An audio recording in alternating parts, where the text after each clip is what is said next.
And sometimes we hide the pain or the difficulties or the strains or the stresses with all the silly fun stuff, which is a salve, let's be honest. I mean, it does work to some degree. But not all stress is bad. I joke, often, when we work hard for something we love, it's called passion. When we work hard for something we don't love, it's called stress. Now, in both cases, you're working hard. What's the difference between, doing something you love and you work late hours and you sacrifice your relationships and you sacrifice your family, but you look at it and say, it was hard, but it was worth it, versus losing all those things and all you do is get a Lamborghini at the end. It's like, was it worth it? I'm like, I'm not so sure I'd do that again, And so I think that's what purpose and cause provide us, is they give us a reason for the sacrifice. That's what love gives us. It gives us the reason for the sacrifice.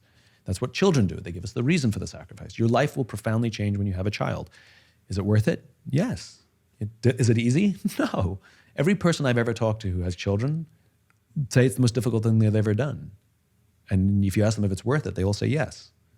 That doesn't go together, When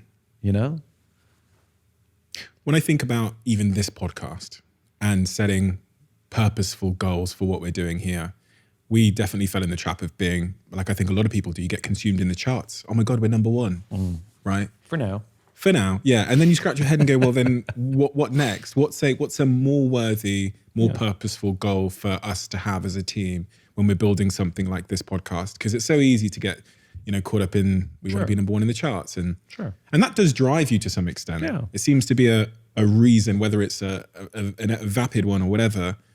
But what is a better, more worthy, purposeful goal to set? Okay, so let's take a step back. Uh-oh. Going to interrogate me. No. What was the reason you did episode 1?